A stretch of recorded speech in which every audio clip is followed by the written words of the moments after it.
Hello everyone, I'm actually back in Canada. I'm starting my new university of life in University of Waterloo. It's amazing university. It's actually one of the best university I've ever visited in the world. So it's amazing new life.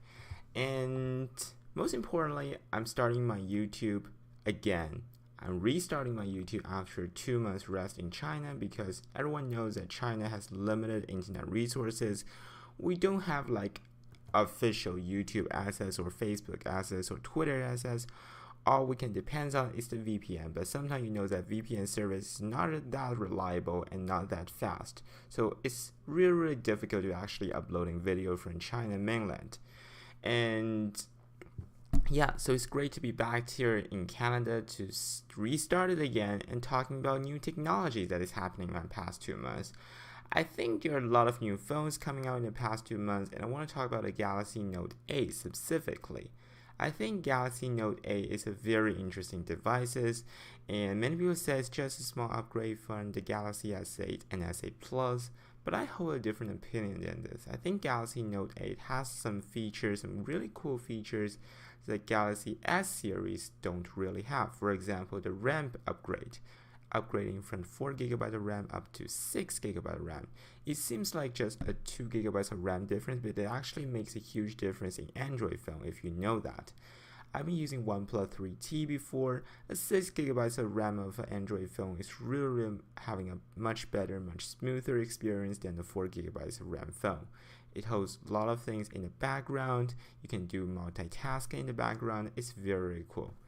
The second thing is a dual camera lens system setup. I think dual camera system lens setup is actually fantastic. It's great for taking portrait photos, it's great for taking some artistic photos, and it's definitely great for people who love doing some photography on your smartphone. And most importantly, the dual lens on the Galaxy Note 8 is both OIS, which is optical image stabilization, has equipped it on both lenses, which is really cool. And you can expect it to shoot pretty stable videos, have pretty good video qualities on this phone with two lenses. And also these two lenses are actually, I think it's one of the best dual camera setup on this planet on any phone right now. It probably have really great sharp image capture capabilities and take really good videos. And I think Samsung is really great at really putting their best photography, the best camera on their smartphones, so do expect a pretty good image quality on the smartphone.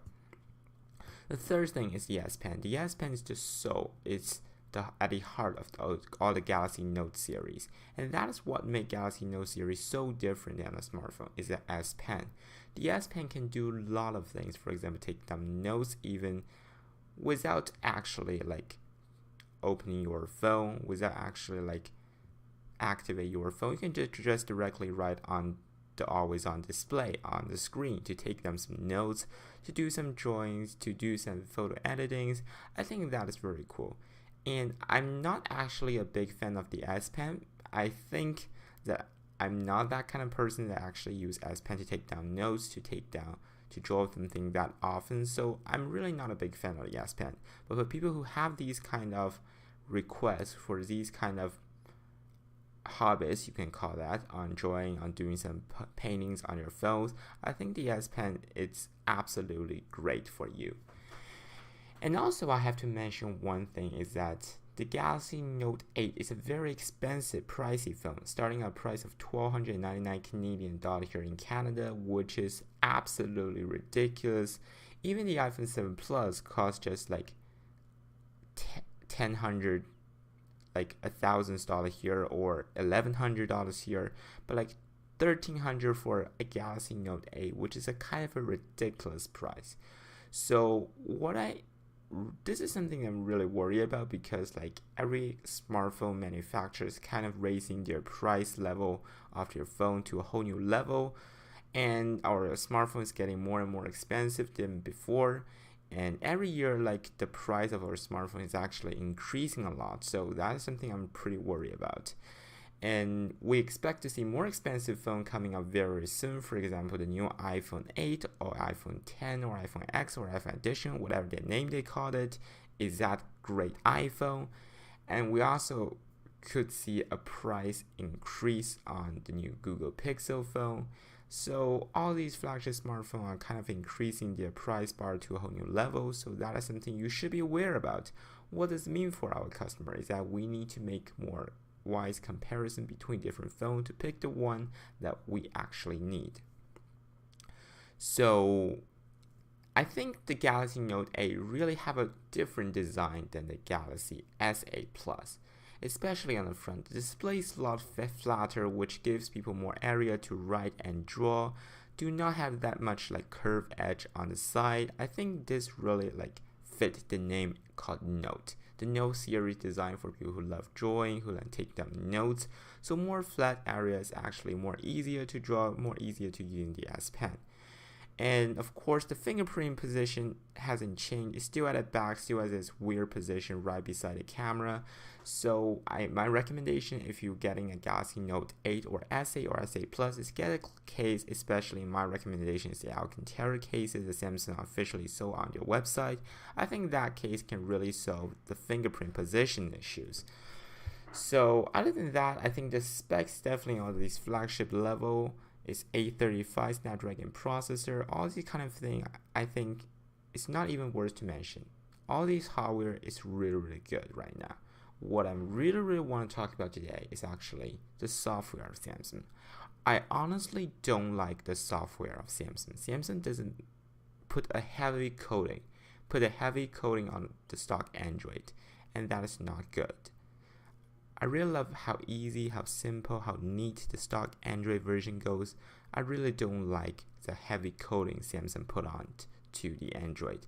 It really makes this phone not that clean, not that simple. It's a lot complicated than before.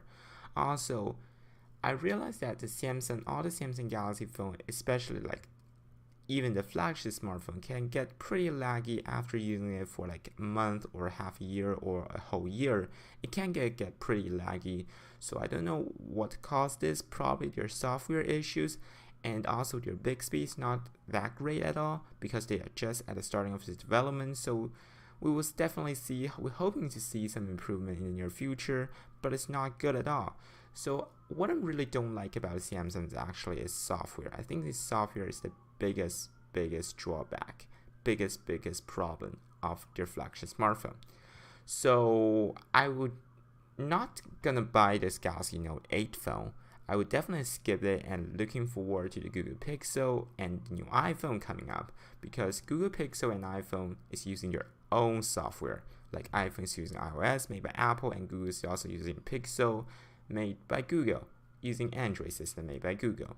And what I really love is one company doing is like Oneplus. Oneplus is doing a fantastic job with its software, just adding some tweaks, some little customizations on the stock Android version, just some light addition to the already pretty good stock Android. And that really makes a pretty neat, pretty smooth, pretty great software experience. So if you really want a great smartphone that is good at software, I really don't recommend you getting Samsung at this moment.